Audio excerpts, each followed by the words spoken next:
Dans les couloirs austères de la maison d'arrêt de Toulouse, une scène pour le moins insolite se déroulait. Une vingtaine de détenus, plus habitués au barreau qu'aux crèmes hydratantes, se voyaient offrir un moment de détente inattendu, un massage du visage. Les étudiantes en esthétique, armées de leur lotion et de leur bonne volonté, s'affairaient à redonner un peu d'éclat à ces visages marqués par la vie carcérale. Mais c'était sans compter sur la vigilance du syndicat Force ouvrière Justice, qui, en apprenant la nouvelle, s'est empressé de crier au scandale.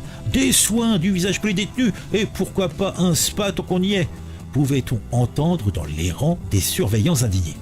La polémique a enflé, et bientôt même les murs de la prison semblaient résonner des échos de cette controverse. Gérald Darmanin, notre ministre de la Justice, ne tarde pas bien sûr à réagir.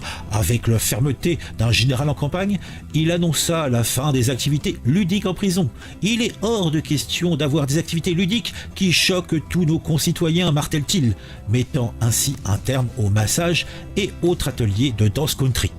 Mais cette décision, si elle satisfaisait les plus sévères, laisse un goût amer à ceux qui voyaient une opportunité de réinsertion. Tu m'étonnes, se mettre de la gomina sur le visage et les cheveux, ça permet de se réinsérer.